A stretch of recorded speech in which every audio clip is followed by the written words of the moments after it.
Hallelujah. आए हम जोरदार तालियों से खुदा के फादर का और खुदा के कलाम का स्वागत करते हैं।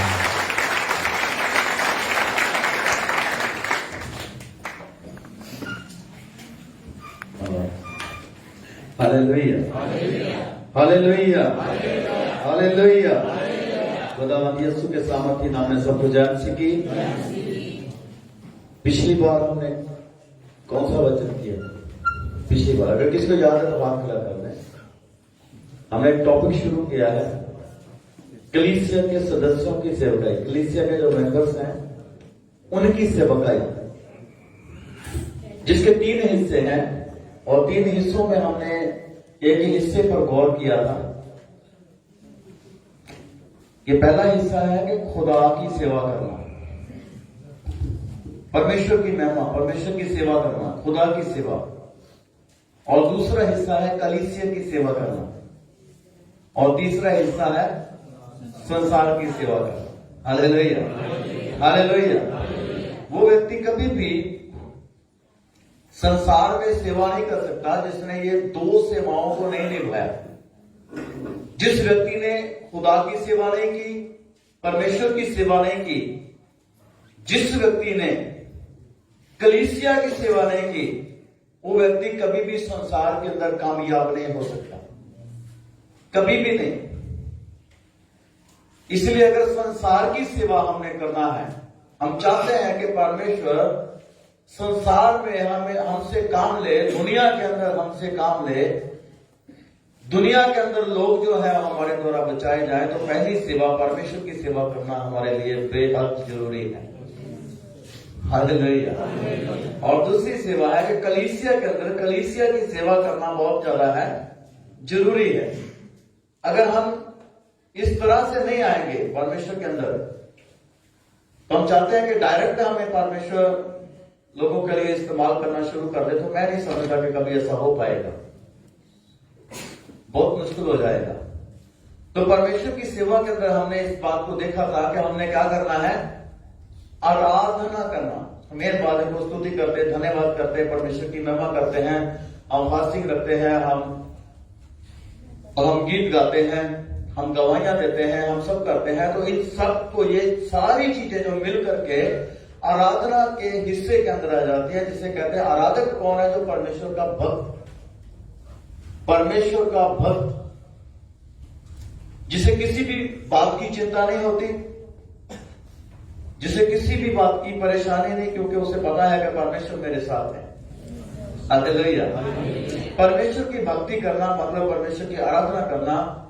आराधना मतलब समर्पित जीवन होना हमारा बहुत ज्यादा जरूरी है। जब हम परमेश्वर की आराधना करेंगे, जब हम परमेश्वर की महिमा करते हैं, परमेश्वर की आराधना करते हैं, उस हिस्से को हम पूरा कर लेते हैं, तो फिर परमेश्वर हमें आगे एक और काम देते हैं, कलीसिया की सेवा करना। Hallelujah, hallelujah. आपको पता होगा कि संत पौलुस ने कलीसिया की कैसे सेवा की। संत पौलुस ने कलीसिया की सेवा जो है उसको हम कैसे करते हैं, हमें भी इस बात को, इसके भी आगे हम 3 हिस्सों में बांट लेते हैं। पहली बात है कि भावनात्मक सेवा, मतलब जो गमजदा लोग हैं, हमें बहुत सारे लोग मिलेंगे कलीसिया के अंदर, ऐसे लोग मिलेंगे जो निराशा की हालत में होंगे, बीमारी की हालत में होंगे, तंगी की हालत के अंदर होंगे, परेशानी की हालत के अंदर होंगे। किसी को किसी वजह से उसकी भावनाओं को ठेस लगी और वो परेशान है, और उसके लिए हमने क्या करना है? दूसरी बात है कि वित्तीय सेवा, मतलब है जो धन के द्वारा हम कलीसिया में कलीसिया के लोगों की सेवा करते हैं। उसके अंदर भी काफी हिस्से हैं। वो कौन लोग हैं जिनकी हमने सेवा करना है, वो कौन है जिनको हमने सहायता करना है, कौन है जिसकी सहायता नहीं करना है, ये सब परमेश्वर के पवित्र कलाम में हमें बताया गया है। Hallelujah, hallelujah. और तीसरी बात है आत्मिक सेवा, जो सबसे बड़ी कलीसिया के अंदर सबसे बड़ी सेवा है, आत्मिक रीति से कलीसिया की सेवा करना। हालेलुया। जो हिस्सा हमने लिया है, गौर से सुने, जो हिस्सा हमने लिया है वो क्या है? कलीसिया के सदस्य, यानी कलीसिया के जो मेंबर हैं उनकी सेवकाई। मैं भी कलीसिया के अंदर हूं। हालेलुया। हम सब कलीसिया के अंदर हैं। हम सब मसीह का बदन है। परमेश्वर का वचन कहता है हम मसीह का बदन है, हम सब मसीह में एक हैं, हम सब एक दूसरे के अंग हैं, मसीह के अंग हैं। कोई आंख का काम करता है, कोई नाक का काम करता है, कोई कान का काम करता है, कोई पैरों का काम करता है। हर एक का अपना अपना काम है, कलीसिया के अंदर दिया गया है। इस तरह से हम मसीह के अंग हैं और मसीह जो है वो कलीसिया का सिर है। Hallelujah, hallelujah. तो इसलिए उसका पहला हिस्सा हमने देखा। पिछली बार अगर किसी कोई नहीं आए भाई बहन तो फेसबुक पर है, आप सुन लें। और अगर किसी को समझना आए, फिर भी अगर किसी को समझना आया हो तो मुझसे पर्सनली पूछ सकते हैं अगर आपको कोई रुकावट आती है। अब दूसरा हिस्सा हम देखते हैं कि कलीसिया जो है, कलीसिया की सेवा करना। हालेलुया। जो व्यक्ति परमेश्वर की सेवा करने के अंदर सफल है, मतलब जो भावना, जो परमेश्वर की भक्ति के अंदर सफल हो चुका है, उसको क्या करना चाहिए? अब कलीसिया की सेवा करना चाहिए। Hallelujah, hallelujah. कलीसिया की सेवा करना भी बड़ी जरूरी है। इसलिए परमेश्वर का वचन जो है उसको हम पढ़ेंगे। परमेश्वर का पवित्र कलाम रसूलों के अमाल 2 अध्याय, रसूल नादे कर्तव्य, उसका हम 2 अध्याय 44 से पढ़ेंगे 47 तक। और सब विश्वास करने वाले इकट्ठे रहते थे और उनकी सब वस्तुएं साझे में थी। वह अपनी अपनी संपत्ति और सामान बेच बेचकर जैसी जिसकी आवश्यकता होती थी बांट दिया करते थे। वह प्रतिदिन एक मन होकर मंदिर में इकट्ठे होते थे और घर घर रोटी तोड़ते हुए आनंद और मन की सदाई से भोजन किया करते थे और परमेश्वर की स्तुति करते थे। और सब लोग उनसे प्रसन्न थे और जो उधार पाते थे उनके प्रभु प्रतिदिन उनमें मिला देता था। Hallelujah, hallelujah. परमेश्वर का पवित्र कलाम जब कलीसिया की स्थापना हुई, जब पतरस ने खड़े हुए, जब उन्होंने प्रचार किया तो 3000 लोग आ गए और बढ़ते चले गए, बढ़ते चले गए। और उस कलीसिया की संख्या 30-40 हजार 50 हजार के करीब हो गई होगी, ऐसा मानना है लेखकों का। और हम देखते हैं कि उनके लिए कोई भी बड़ा भवन नहीं बनाया गया था। वचन में लिखा है वो भवन में भी इकट्ठे होते, घर घर में मिलकर रोटी तोड़ते और आनंद और सिधाई के साथ परमेश्वर की सेवा करते। जिनके पास संपत्ति थी, जिनके पास संपत्ति ज्यादा थी, जिनके पास धन दौलत ज्यादा था, जब वो कलीसिया के अंदर आए और उन्होंने अपना धन दौलत कलीसिया के लिए दे दिया ताकि प्रेरिताई का काम, मतलब सुसमाचार का काम जो है वो रुके ना। उन्होंने सुसमाचार का काम रुकने नहीं दिया, उन्होंने खुशखबरी का प्रचार रुकने नहीं दिया। ऐसी कलीसिया जो पहली कलीसिया, आप उसको समझ लें, उन्होंने अपना धन भी दिया, अपने आप को भी दे दिया और अपने आप को कुर्बान तक भी कर दिया। हम तक जो वचन पहुंचा है ये खून के नदियों के ऊपर तैरता हुआ हम तक पहुंचा है। अगर वो लोग कुर्बानियां नहीं देते तो आज के लोग बचाए नहीं जा सकते थे। इस बात को याद रखें। वो पहली कलीसिया जिन्होंने मन की सिधाई के साथ बिल्कुल एकजुट होकर उन्होंने सुसमाचार को प्रचार करने के लिए हाथ लगाया, धन के साथ, संपत्ति के साथ, अपने आप के साथ भी, कि वो रुके नहीं, चलते गए चलते गए चलते गए। उनके लिए बाहर भी कलेश था, घर के अंदर भी कलेश था। बाहरी लोग जो अन्य जाति हैं, लोग जल्दी, कौन लोग जल्दी मानते हैं? कोई भी जल्दी नहीं मानता है परमेश्वर के वचन को, परमेश्वर की सच्चाई को जल्दी कोई भी ग्रहण नहीं करता। इसलिए उस क्लेश में से गुजरते हुए भी उन्होंने रुके नहीं, उन्होंने काम रुकने नहीं दिया परमेश्वर का। Hallelujah, hallelujah. तो हम देखते हैं कि उनके अंदर उनकी जो सिचुएशन है, आप देखो कैसी होगी। वो लोग जब यहूदियों के डर के मारे, वचन में लिखा है कि दरवाजे बंद रहते थे, सही है। ऐसे ऐसे समय आए कलीसिया के ऊपर को गुफाओं के अंदर जा करके उन्होंने बैठ के दुआएं की हैं। जो कब्रें होती थी, पक्की कमरों के जैसे कब्रें होती थी, कब्रों के अंदर कौन जाता है? बिना वजह कोई भी नहीं जाता। वो कहते जीते जी क्या करना चाहते वहां पर लोग इकट्ठे होकर दुआएं करते थे। जब उनको सताया जाता था वो भाग जाते थे, कब्रों के अंदर चले जाते थे, गुफाओं के अंदर छुप जाते थे, जंगलों के अंदर चले जाते थे। अब इब्रानिया 11 अध्याय में पढ़ना, उसमें लिखा कि जानवरों की खालें पहनकर जो मारे मारे फिरते थे, सही है, लेकिन वो विश्वास में डामाडोल नहीं हुए। Hallelujah, hallelujah. जितना आज हमारे पास है, मैं कहता हूं इससे कितना कम था उनके पास, फिर भी इतना कपड़े नहीं थे इतने उनके पास जितने आज हमारे पास ड्रेस रहती हैं। जितने नोट हमारी जेब में रहते हैं उतनी हो सकता हो वहां पर उस कलीसिया के पास ना हो, उस समय इतनी सहूलतें ना हो, कोई नेट कनेक्शन उनके पास नहीं था, कोई एक दूसरे के साथ दूर से बात करने के लिए कोई फोन तक नहीं था। आप सोचो, फिर भी परमेश्वर का वचन कितनी तेजी के साथ फैला, क्योंकि उन्होंने मेहनत करने के अंदर कोई कसर नहीं छोड़ी। Hallelujah, hallelujah. और देखो, गम के मारे जो गम के अंदर है, आज भी कलीसिया के अंदर बहुत सारे लोग गम के अंदर चले जाते हैं। बहुत सारे लोग ऐसे हैं जो फाइनेंशियली प्रॉब्लम में है, बहुत सारे ऐसे हैं जो बीमार हैं, बहुत सारे ऐसे हैं जो मन में बीमार है, यानी टेंशन में रहना, परेशानी में रहना, छोटी सी बात को टेंशन, छोटी सी बात को टेंशन। अब करना क्या है? यह भावनात्मक सेवा, मतलब जो गमजदा लोग हैं उनको सपोर्ट करना, ये किसका काम है? आज मैंने देखा कलीसिया के लोग क्या करते हैं, अगर कोई भी व्यक्ति अगर किसी से कोई गलती हो गई, सही है, हो सकता है, सबसे गलतियां होती हैं, किसी से कोई गलती हो गई, वैसा मिलेगा कोई गुनाह में पकड़ा जाए तो क्या करें? ऐसे को प्यार से समझाएं और अपने आप में मिला लें, जो विश्वासियों की मंडली उसके अंदर मिला लें और उसके लिए दुआ करें और उसको सपोर्ट करें। वो तो पहले गम में है, सही है, लेकिन क्या होता है, उसको न्यूज चैनल बना दिया जाता है।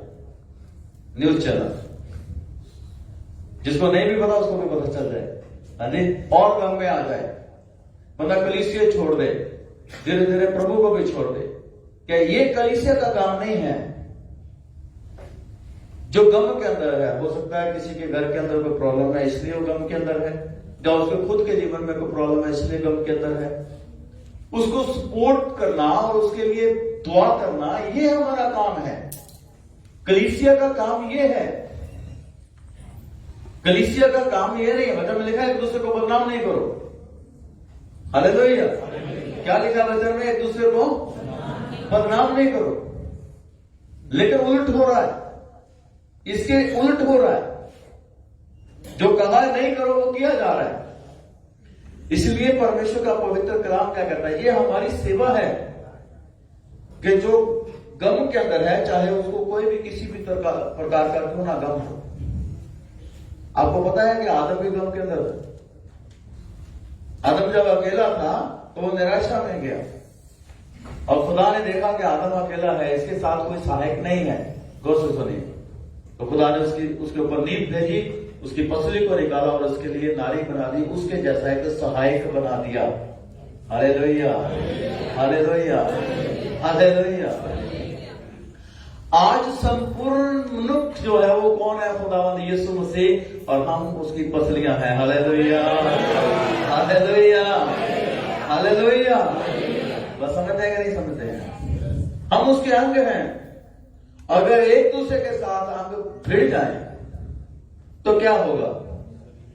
सही है, अगर किसी के पैर भिड़ते हो तो वो रेस के अंदर, अगर घुटने किसी के एक दूसरे के साथ ऐसे भिड़ते हो तो वो रेस के अंदर कभी जीत नहीं सकता है, ना उसको फौज में लिया जाता है, उसको चेक किया जाता है। सही है। और अगर पैर एक दूसरे के साथ टकरा रहे हैं, भिड़ रहे हैं, एक दूसरे के साथ लड़ाई कर रहे हैं, तो कैसे होगा? क्या हो सकता है कलीसिया तरक्की करेगी?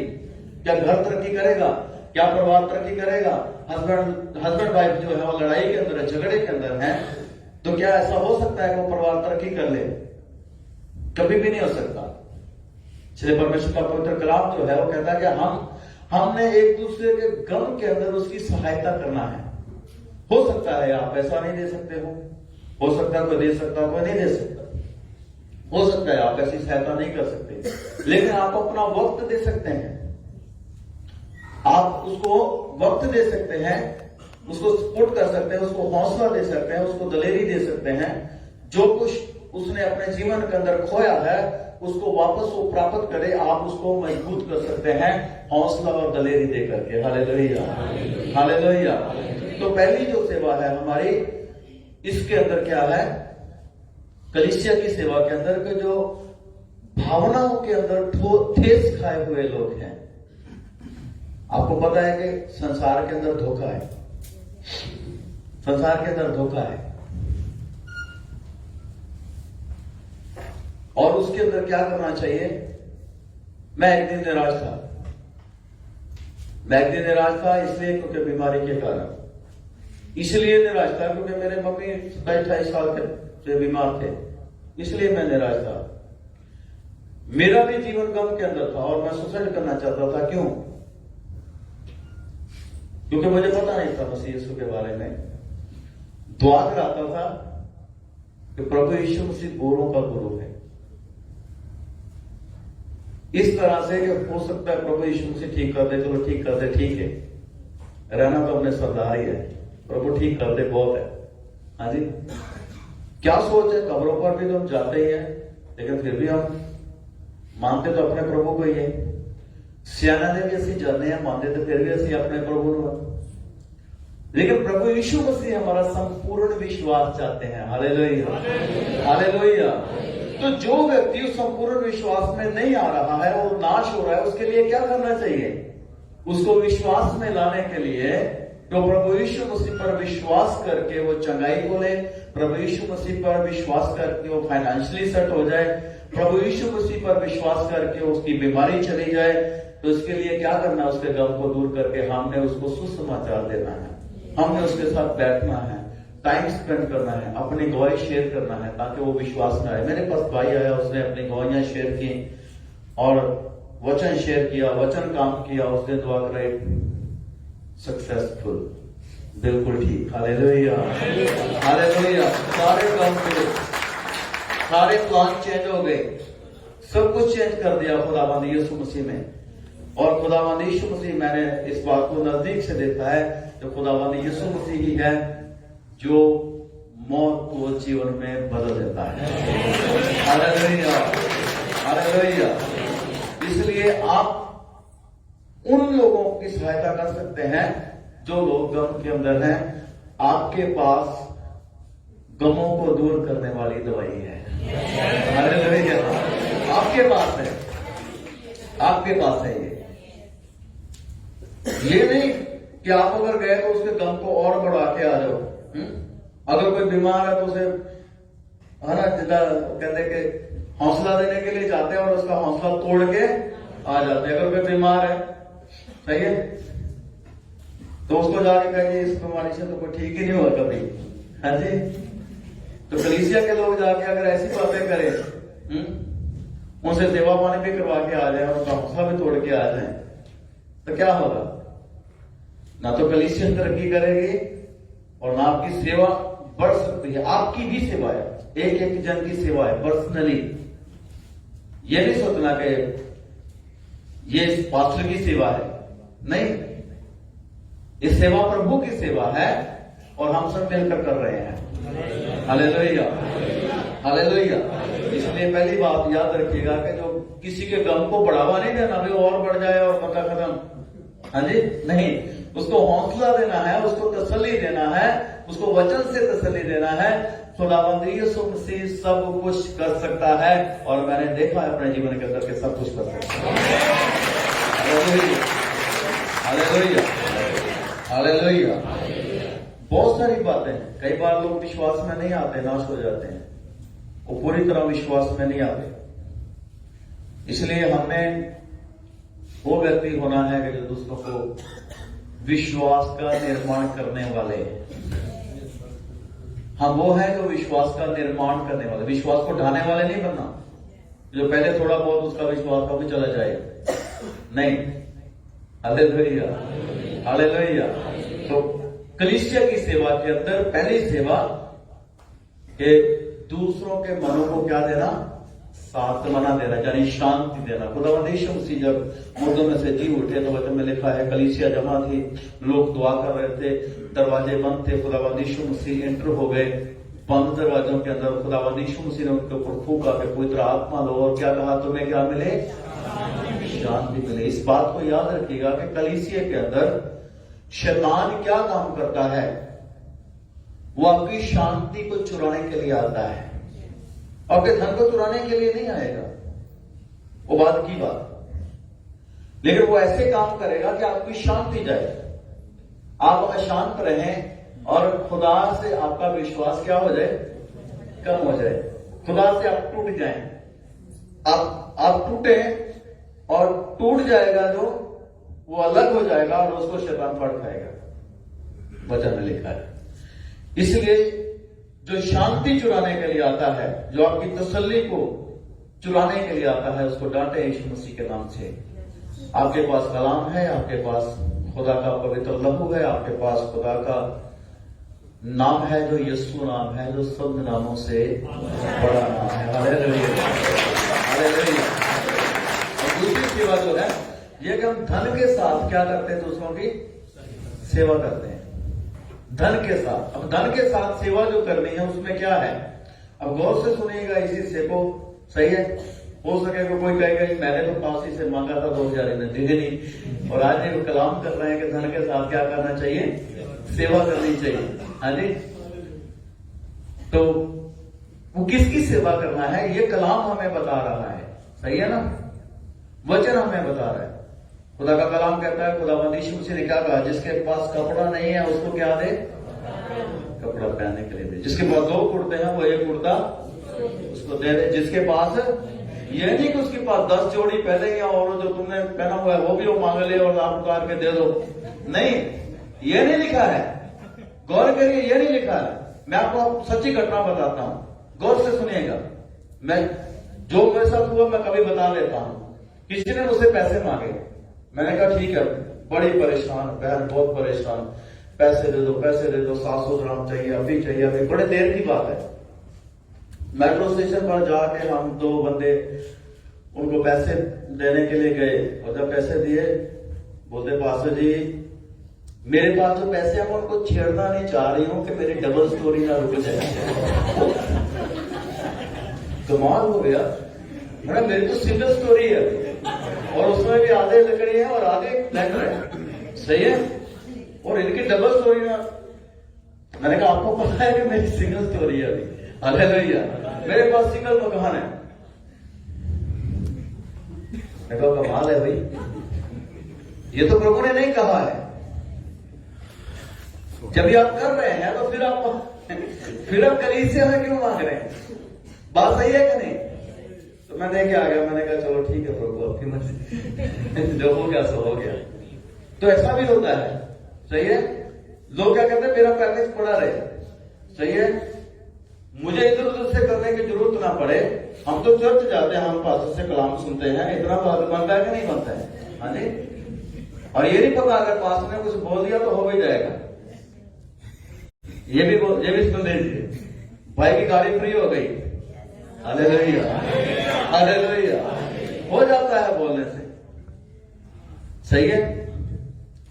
लेकिन परमेश्वर का वचन कहता है जब तक तू कोटि कोटि भर नहीं देगा तेरा किसी भी तरह से छुटकारा नहीं। ये भी याद रखना है, ये भी याद रखना है। ये नहीं कहा, ये कहा कि जिसे जो भूखा है उसको क्या कर, खाना खिला। तो अपनी बिरयानी बंदा रख ले, चल सुबह काम आएगी, आज ये खा लेते हैं, नहीं, ऐसा नहीं लिखा है, ऐसा नहीं लिखा है। ये कलीसिया का सिस्टम नहीं है, सही है, ये सिस्टम नहीं है। वचन में लिखा जो भूखा है उसे खाना खिलाओ, जो नंगा उसे पहना। और किसको देना है, कौन है जो निवेदन कर सकता है, कौन है जो कलीसिया के अंदर कह सकता है कि मुझे चाहिए। बड़े परमेश्वर का पवित्र कलाम पहला तीमुथियुस उसका 5 अध्याय उसकी 3 वचन।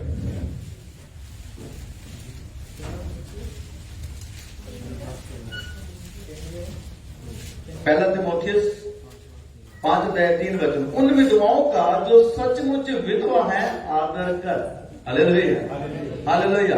उन विधवाओं का जो सच में विधवा है उनका क्या कर, जो विधवा और अनाथ को देता है वो यहोवा को उधार देता है। ये नहीं लिखा कि धनवान को दो, ये नहीं लिखा कि जो खुद जिसकी सैलरी चल रही है उसको दो, ये नहीं लिखा है, सही है। और ये लिखा है कि अगर आपके पास है तब आप क्या कर दो, दे दो, और अगर आपके पास नहीं है तब क्या करो, फिर जवाब दे सकते हैं आप। बात समझ रहे करें? Hallelujah, hallelujah. मैं ये नहीं कहता सहायता नहीं करना है, सुनिए बात। परमेश्वर का वचन कहता है आप एक दूसरे की क्या करो, सहायता करो। यानी आप एक दूसरे से उधार ले सकते हैं और दे सकते हैं, सही है। लेकिन आपको विश्वास होना चाहिए कि भाई बंदा उधार लिया और वापस भी करेगा, तब ये नहीं कि ऐसे ही, ठीक है ना। मेरे बहुत पैसे गए हुए हैं, चलो वो बताने की जरूरत नहीं। सुनिए बात, परमेश्वर क्या कहता है, निवेदन करने वाला कौन है? विधवाएं और अनाथ। वो अनाथ नहीं जो अभी बड़े हो गए हैं और कमा सकते हैं, वो अनाथ जो छोटे छोटे बच्चे हैं अभी जो कमा नहीं सकते, जो पढ़ रहे हैं, उनकी पढ़ाई के अंदर हम सहायता करें, सही है। मैंने एक दिन वचन बोला था कि हमें देखना है कि अनाथ और विधवाएं कौन है। परमेश्वर, जब हम इंसान हैं, हमें पता है कि हमने उधार लिया है और वापस करना है, तो क्या परमेश्वर को अगर हम उधार देते हैं तो क्या वो वापस नहीं करेगा? और आप सोचो अगर करेगा तो कितना गुना करेगा वापस। Hallelujah, hallelujah. बात समझने की है। तो परमेश्वर का पवित्र कलाम क्या कहता है हमें? वो विधवाएं जो सचमुच विधवा हैं उनका आदर कर, उनका नाम लिखना जो 60 साल से ऊपर हैं। वो जो एक पति की पत्नी रह चुकी हो, जिसने कलीसिया की सेवा की हो, जिसने संतों के पैरों को धोया हो और अपनी जवानी के टाइम में उसने संतों की सेवा की हो और कलीसिया की सेवा की हो, उसका नाम लेकर और उसको क्या करना है? कलीसिया में से सहायता करना है। हालेलुया। ये सिस्टम है, ये परमेश्वर के वचन में कलीसिया का सिस्टम है। उनको कहने का मतलब है कि पेंशन के तौर पर महीना लगा दिया जाता है, कोई 1000 या 500 2000 जितना भी उनका खर्च में हम सहायता कर सकते हैं उतना, सही है। अगर कोई बुजुर्ग है, सही है, और वो अकेला है, तो उसके रिश्तेदार अगर कलीसिया के अंदर हैं तो पहला हक रिश्तेदारों का बनता है कि रिश्तेदार अपने रिश्तेदार को संभालें। बाद में कलीसिया के ऊपर बात आती है कि कलीसिया उसे संभाले। Hallelujah, hallelujah. इस बात को हमने समझना है कि परमेश्वर का पवित्र कलाम क्या कह रहा है। आप देखो, संसार में बहुत ज्यादा विधवाएं नहीं है, बहुत ज्यादा अनाथ नहीं है। हम यहां पर अगर 150 लोग बैठे हैं तो 150 घर है। ये 150 हम लोग नहीं है, 150 घर है। और 150 घर अगर 2-2 विधवाओं की अगर हम, या एक विधवा की अगर हम जिम्मेदारी उठा लें तो कोई ज्यादा नहीं है, बहुत कुछ कर जाएंगे हम। Hallelujah, hallelujah.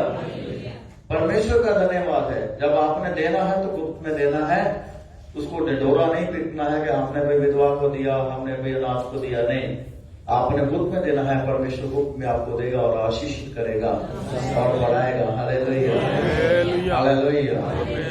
बूढ़े या बीमार लोग, उनको हम दे सकते हैं। किसी के घर के अंदर ऐसी प्रॉब्लम्स आ जाए तो उसमें हम उसकी सहायता कर सकते हैं। हो सकता है किसी को किसी की ऐसी जरूरत पड़ जाए कि हमें उसको टिकट लेके देना पड़े, सही है। और ऐसा कुछ ना कुछ जो भी हम कर सकते हैं, ज्यादा से ज्यादा हमें करना चाहिए कलीसिया के अंदर। और जो लोग कमा सकते हैं, वचन में लिखा है कि जो लोग क्या कर सकते हैं, कमा सकते हैं, उनके लिए लिखा है। दूसरा थेसलोनिकियां 3 अध्याय 10 से 13 तक पढ़े। दूसरा थेसलोनिकियां, तीमुथियुस से पहले चले जाएं, ठीक है।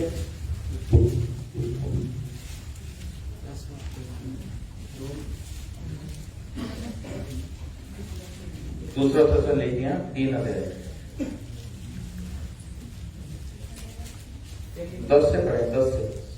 क्योंकि जब हम तुम्हारे यहाँ थे तब भी यह आज्ञा तुम्हें देते थे कि यदि कोई काम करना चाहे तो खाने भी न पाए। यदि कोई काम ना करना चाहे तो खाने भी, मतलब क्या है? देखिए, सुनिए बात। मान लीजिए मैं यह कहूं और मेरे अंदर ताकत है कि मैं काम कर सकता हूं, सही है, जो काम मुझे आता है, सही है। हो सकता है कोई मैसन है, कारपेंटर, स्टील फिक्सर है, बहनें हैं, वो काम कर सकती हैं। अब वचन में क्या लिखा है? जो कोई काम कर सकता है और अगर ना करे तो फिर खाने भी ना पाए। समझ रहे बात? मतलब क्या है कि आलसी होना, सही है। बहुत सारे लोग आलसी हैं, आपको बता दूं कि मेरे 3 हो सकता है 3 एब्सेंट हो कंपनी के अंदर आज तक, जो एब्सेंट लगी हुई, सही है। और इतने सालों से मैं काम कर रहा हूं, कभी आलस नहीं। रात को हम अबू धाबी मीटिंग करके हम 1 बजे आए, 2 बजे सोए और 5 बजे उठ के फिर हम काम पे चले गए। और आज फिर मैं काम से आ रहा हूं और रात को हमने फिर वहां पर प्रेयर करना है और फिर रात को हमने 10, 11, 12 बजे जाना है और फिर सोना है, फिर सुबह 5 बजे फिर काम में। कभी छुट्टी नहीं की कि आज लेट हो गए, 2 ही घंटा सोए, नहीं। अगर कोई आलसी है, वो काम करना नहीं चाहता तो खाने भी ना पाए, सही है। मतलब क्या था, वहां पर कलीसिया सांझे में थी, सही है। इसलिए संत पौलुस कह रहा था, भाई आप काम कर सकते हो तो काम करो, हालेलुया हालेलुया। आप मेहनत करो क्योंकि आप काम कर सकते हैं, सही है। आगे पढ़ो सिस्टर। हम सुनते हैं कि कुछ लोग तुम्हारे बीच में अनुचित चाल चलते हैं जी, और कुछ काम नहीं करते, पर दूसरों के काम में हाथ डाला करते हैं जी। ऐसों को हम प्रभु यीशु मसीह में आज्ञा देते हैं और समझाते हैं कि चुपचाप काम करके अपनी ही रोटी खाया करें। हाँ जी। तुम हे भाइयों, भलाई करने में साहस ना छोड़ो, हालेलुया। ये नहीं लिखा कि मान लीजिए को कलीसिया के अंदर रिफ्रेशमेंट लेके आया कोई तो उसको खाना नहीं है, ये बात नहीं लिखी है। ये लिखा है कि जो काम छोड़कर बैठ जाते हैं, बहुत सारे लोग ऐसे हैं वो अपने माँ बाप के ऊपर बोझ हैं, वो कर सकते हैं लेकिन अपने माँ बाप के ऊपर बोझ हैं। वो कहते हैं हमने नहीं करना, हमसे नहीं होता, हमसे ये नहीं होता, हमसे वो नहीं होता, सही है। बहुत सारे लोग अपने भाई बहनों के ऊपर बोझ हैं, वो कहते हैं मिल रहा है, ड्राफ्ट आ रहा है, कोई बात नहीं, बाहर से पैसे आ रहे हैं, खाओ उड़ाओ, कोई बात नहीं, सही है। तो उनको फोन करके मंगाने, बस फोन किया इतने भेज दो, सही है। यहां पर भी ऐसे लोग हैं जो काम करने के लिए आते हैं लेकिन काम करना नहीं चाहते। जब हम काम करने नहीं चाहते तो परमेश्वर उस काम में हमें आशीषित कैसे करेंगे, सही है। कैसे आशीषित करेंगे? अगर हम काम करना चाहते हैं तब हमें परमेश्वर उसमें आशीषित करेंगे। जब हम उससे हाथ ही नहीं लगाना चाहते काम को तो हम आशीष कैसे पाएंगे? पा सकते भाई? नहीं पा सकते। इसीलिए परमेश्वर का वचन क्या कहता है कि हर कोई काम करके अपने ही रोटी खाया करे। मतलब क्या है कि दूसरों की तरफ देखने से अच्छा है कि हम काम करें, मेहनत करें और हम खाएं, और बल्कि हम सेवा भी करें, क्योंकि वचन में क्या लिखा है, तुम हे भाइयों भलाई करने में साहस नहीं छोड़ो, हालेलुया, हौसला नहीं हारो, तुम भलाई करने में बढ़ते जाओ। जो भलाई करना जानता है और नहीं करता उसके लिए वो पाप है, परमेश्वर का वचन कहता है। इसलिए हम जानते हैं कि भलाई करना चाहिए, और भलाई करना ये नहीं है। एक भाई बड़ी अच्छी भलाई कर रहा था, मैं आपको बताता हूं, मुझे याद आ गया। वो अपनी कंपनी के अंदर लोगों को लेके जा रहा है, ठीक है, दिहाड़ी पर, सुनिए बात, दिहाड़ी पर अपनी कंपनी के अंदर लोगों को लेके जा रहा है। मान लीजिए उसने 5 हेल्पर पकड़े, अब उसका रबाब जो है उसको 500 दे रहे, और वो क्या करता है, उनको 70 देता है और 150 रुपया निकाल के अपने पास उनको भेज देता है। बात समझ रहे कि नहीं? और वो क्या कहता है, जी मैं तो बहुत भलाई करता हूं, मैं बहुत बेचता हूं। मैंने कहा जी, मुझे पूछा ये सही है कि गलत है? मैंने कहा गलत है भाई। वो कहते गलत कैसे? तो बिजनेस है। मैंने कैसे बिजनेस है भाई? अगर मैंने भैंस खरीदी, मझ खरीदी, कपड़ा खरीदा बेचने के लिए, पहले वो खड़े हो भाई, पहले वो इनका था, मैंने इनसे ले लिया, अब वो मेरा हो गया। इन्होंने कीमत लगाई 80,000, सही है। इनकी मर्जी है, क्योंकि इनके नाम पर है, इनकी चीज है। अब वो मेरी हो गई, मेरे नाम पर आ गई, मेरी चीज हो गई। अब मेरी मर्जी भाई, 80,000 हो, चाहे मैं 1 लाख लगाऊं, चाहे मैं 2 लाख मांगू, मेरी मर्जी है। यानी बिजनेस, व्यापार, ये नहीं व्यापारी नरक में जाएंगे, नरक में नहीं जाएंगे। लेकिन 5 भाई हैं, वो दिहाड़ी कर रहे हैं, इनकी मजदूरी में से मैंने 30 रुपए निकाल के अपने पास्टर को भेज दिया और तीर मार दिया। ये भलाई का काम नहीं है, वो तो उनकी मेहनत है। हाँ, मैं उनको बता दूं भाई दिहाड़ी मिल जाएगी, लेकिन 30 रुपया पास्टर को भेजने होंगे। अगर वो एग्री पे आ जाए, नहीं एग्री पे जाए, मैं कहता हूं फिर भी आ जाएंगे, मेरे 70 तो मिलते हैं। Hallelujah, hallelujah. तो ये काम नहीं, मैंने कहा भाई को सैलरी मिलती फ्री है, बोलते सैलरी मिलती। मैं उसको बोलो अपनी सैलरी में से 10वां हिस्सा भवन में लेके आए, पहला फल दिया करे, और क्या करे, और हदिया डाला करे, उसके बाद गरीबों की भी मदद करे। इतना सब करने के बाद 8% जब 7% रह जाएगा, 70% रह जाएगा, 30% खर्च हो जाएगा, और उसके ऊपर परमेश्वर ऐसी आशीष देगा कि उसको ऐसा काम करने की जरूरत नहीं पड़ेगी।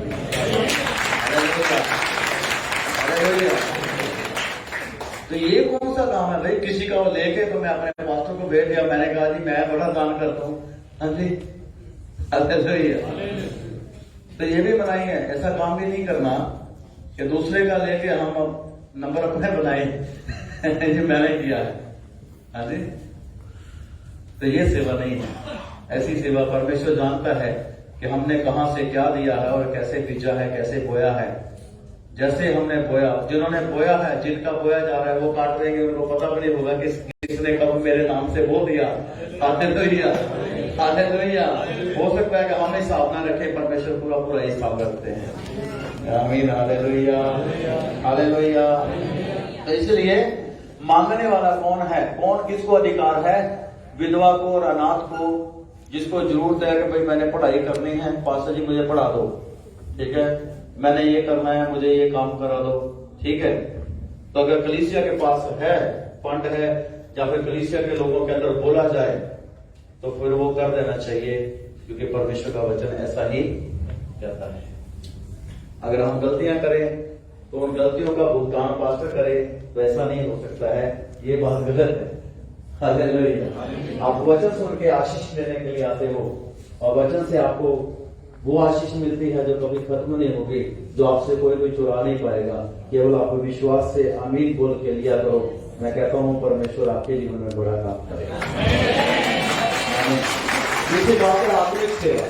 आत्मिक सेवा के अंदर बहुत सारे भाई कलाम बहुत अच्छे तरीके से जानते हैं, बहुत सारे भाई बहनें दुआ अच्छे तरीके से कर लेती हैं, बहुत सारी बहनें जो है रोजा अच्छा रख लेती हैं, 2-2, 4-4, 10-10 जाए के तो महीना 40 दिन के रोजे रख लेते हैं। भाई भी हैं जो 40 दिन के रोजे रख लेते हैं। आप प्रभु के अंदर मजबूत हैं, तो ये इसलिए नहीं है कि हम दूसरे को दिखाएं कि भाई मैं दुआ कर लेता हूं, तुमको आती नहीं, सही है, ये इसलिए नहीं है। आपको परमेश्वर ने इसलिए दुआ में मजबूत किया है ताकि जिसको नहीं आती उसको आप सिखा सकें कलीसिया के अंदर। हालेलुया। आपको कलाम परमेश्वर ने पास्टर को परखने के लिए नहीं दिया, जैसे फरीसी परखते थे यीशु मसीह को, भाई बता कि सिक्का जो है इसका क्या करना है, सही है, पत्थर मारना है कि नहीं मारना है, हम मारेंगे ना मारे, सही है। अगर आप किसी को परखते हैं कि आपको वचन बहुत अच्छे तरीके से आता है, तो आप भी परखे जाओगे। इस बात को याद रख लेना। कोई आके ऐसा सवाल पूछेगा, आप सालों लगे रहेंगे, जवाब नहीं आएगा। समझ रहे बात? वचन कलाम आपको इसलिए दिया गया है कि जिनको नहीं नॉलेज उनको आप क्या करें, मजबूत करें। मैं रेफरेंस बोलने वाला था सारे, लेकिन मैं देख रहा हूं टाइम बीत गया। सुनिए, दुआ आपको इसलिए परमेश्वर ने दी है कि आप दुआ करना जानते हैं, जिनको नहीं आती उनको आप सिखा सके, दुआ के अंदर मजबूत कर सके। ये हमारी आत्मिक सेवा है, ये है कलीसिया की सेवा। इस तरह से हमें कलीसिया की सेवा करनी है। जो दुआ में कमजोर है उसको सिखाओ, जो विश्वास में कमजोर है उसको विश्वास के अंदर मजबूत करो, दृढ़ करो। जो तौबा करना नहीं चाहता, या जिसका मन नहीं है अभी, तो उसको हम बताएं कलाम के अंदर कि तौबा करना जरूरी है, बपतिस्मा लेना जरूरी है। हर एक बात जो हमने विश्वास करके पाई है प्रभु से, हम उस व्यक्ति को दें जिसके पास वो नहीं है, सही है। हो सकता है एक दिन एक बड़े अच्छे, बहुत अच्छे विश्व खादम आए थे, तो मैं कलाम पढ़ रहा था, यहां पर खड़ा होकर, क्वायर में था ना, क्वायर में था, तो मैं कलाम पढ़ रहा था, तो उन्होंने गुस्से से बोला तुम एक दिन बड़े पास्टर बनोगे। तो मैं थोड़ा चुप हो गया। गुस्से से उन्होंने बोला कि मुझसे कुछ गलती हो गई थी शायद, कलाम में पढ़ रहा था, तो आए जैसे खादम बोलते हैं, तो वो मैं पढ़ रहा था, लेकिन उनका गुस्से में बोला काम आ गया। हालेलुया। तो प्रभु ने बनाए दी। वो बात मुझे ख्याल नहीं थी। आप दूसरों के लिए आशीष के वचन बोलना है। हालेलुया। आपने आशीष के वचन बोलना है। जब आप दूसरों के लिए आशीष के वचन बोलोगे तो फिर आपको आशीष के वचनों की आदत हो जाएगी। सही है। किसी को मूर्ख ना कहें, किसी को ये वो ऐसी बातें ना कहें, बल्कि उनको आशीष के वचन बोलो ताकि उनके जीवन के अंदर वो काम आए। इसलिए आप इस बात को याद रख लें, जो बंदे दुआ करते हैं, जो बहनें दुआ करती हैं, दुआ में मजबूत हैं, वचन में लिखा है उनको अपने संग मिला लो जो दुआ करना नहीं जानते, उनको दुआ में मजबूत करो। हालेलुया। रोजा रखने के लिए सिखाओ। एस्टर ने कहा रोजा रखो 3 दिन का। सही है। कैसे रख लिया? अगर आपसे कहा जाए कि 3 दिन 3 रात का रोजा रखना है तो क्या रख लेंगे? नहीं रख सकते, एकदम से नहीं रख सकते। सही है। शाम को चूल्हे की ओर ध्यान जाएगा, चूल्हा आज ठंडा है। सही है। ऐसा होगा। लेकिन जब आपको आदत हो जाएगी, बहुत सारे भाई बहने सवाल करते हैं जी मैं नहीं रख सकता, मुझसे 12 घंटे का नहीं रखा जाता। भाई आप 6 घंटे से शुरू कर दो, दूसरे दिन बढ़ाते जाओ, 8 घंटे 10 घंटे 2-2 घंटे बढ़ाते जाओ। आप 3 दिन 3 रात का भी रख लोगे, जब आप उसके आदी हो जाओगे तब। हालेलुया। हालेलुया। इसलिए एक दूसरे को सपोर्ट करना है। ये नहीं कि एक दूसरे को बदनाम करना, नहीं, एक दूसरे को सपोर्ट करना है मसीह में बढ़ने के लिए। आप देखो, हो सकता है आपके पास कुछ चेयर खाली हो। सही है। तो मैं कहता हूं इधर भी लगानी पड़ेगी, यहां तक आ जाएंगी। जब आप ऐसा करना शुरू कर दोगे तो जब हम अपने ही टेंशनों के अंदर फंसे रहे तो कुछ भी नहीं कर सकते। मैं सोच रहा था कि मेरी उम्र ज्यादा हो रही है, अभी उम्र बहुत बढ़ रही है, और मैं ख्याल कर रहा था कभी मैं 2-3 साल कम ही बताता हूं। ऐसे सब ऐसे ही करते हैं। मैं कहता हूं आप खुद ही आइडिया लगा दो, वो 2-3 साल कम ही बताते हैं। सुनिए बात। तो मैं आइडिया लगा रहा था, इतनी उम्र हो गई तो नॉर्मल इतनी होती है, अभी हमने किया ही क्या है मसीह के। आप कभी सोचिएगा कि हमारी उम्र कितनी हो गई है। और जो यंग है इस बात को सुन ले। मुझे ऐसा लगता था कल ही मैं यंग था, कल ही, थोड़े दिनों की बात है, ऐसा लगेगा। बच्चों में लिखा ये जो खाना उसके अंदर से भाप निकलती है ना, ये इसके समान है। कब ये खत्म होगी पता नहीं चलता। घास सुबह हरी है, बाद में ये ऐसे है उम्र। तो आप सोचना मैंने मसीह के लिए क्या किया है, या कलीसिया के लिए क्या किया है। क्या मैं खुदा का आराधक हूं, खुदा का भक्त हूं? क्या मैं कलीसिया के अंदर सेवा करता हूं? संसार की अगले बार देखेंगे कि संसार की सेवा कैसे करना है। इन टॉपिकों के लिए असल में 2-2 घंटे चाहिए होंगे, अगर पूरे रेफरेंस बोल के हमने बातें करनी हो तो। स्टडी मैसेज है। हालेलुया। हालेलुया। कितने लोग अच्छा सुनना पसंद करते हैं। हालेलुया। इससे अच्छा आपको क्या मिलेगा कि परमेश्वर आपसे सेवा लेनी चाह रहा है। परमेश्वर का वचन कहता है तुम्हारे सिर के बाल भी गिने हुए हैं, तुम्हारे सिर के बाल भी गिने हुए हैं। हमने नहीं गिने, लेकिन हमारे मालिक ने गिने हुए हैं, हमारे परमेश्वर ने गिने। तुम्हारी तस्वीर को मैंने अपने हथेलियों पर उतर लिया है, बना लिया है। तुम हमेशा मेरे सामने रहते हो, तुम्हारी शहरपना हमेशा मेरे सामने। आप सोचो अय्यूब को जब बोला होगा अय्यूब के बारे में कि हे शैतान तूने मेरे दास अय्यूब को देखा है कि वो सारी पृथ्वी में से ईमानदार है। तो ये किसके लिए बड़े सौभाग्य की बात है, किसके लिए बड़े आदर की बात है? अय्यूब के लिए, कि पूरे फरिश्तों के सामने, पूरी दुनिया के अंदर एक नाम लिया गया अय्यूब, और शैतान को क्या कहा गया? जाओ उसको परख। हालेलुया। हालेलुया। तो देखो परमेश्वर जो है वो अपने लोगों को कितना आदर देते हैं। वो एक का नाम लेकर बुलाते हैं। जब धनी और लाजर की बात आई तो खुदावंद यीशु मसीह ने कहा एक धनी था और एक लाजर था। धनी का नाम नहीं लिया गया क्योंकि परमेश्वर का वचन कहता है दुष्टों की हीर्ष नाश हो जाएगी, धर्मी सदा की यादगिरी के लिए रखेगा। हालेलुया। इसलिए प्रभु की सेवा करना है। हमें फल क्या मिलेगा? प्रभु की सेवा का फल मिलेगा। हमने जो मांग लिया, जो पा लिया, जो प्रॉपर्टी बना ली, वो रह जाएगी, सही है। लेकिन प्रभु की सेवा हमारे साथ जाएगी, प्रभु की भक्ति हमारे साथ जाएगी, यीशु नाम हमेशा हमारे साथ रहेगा और पवित्र आत्मा आपसे बड़े बड़े काम लेगा। इस बात को याद रखें और मैं कहता हूं आप जाएंगे और गवाहियों के साथ आएंगे।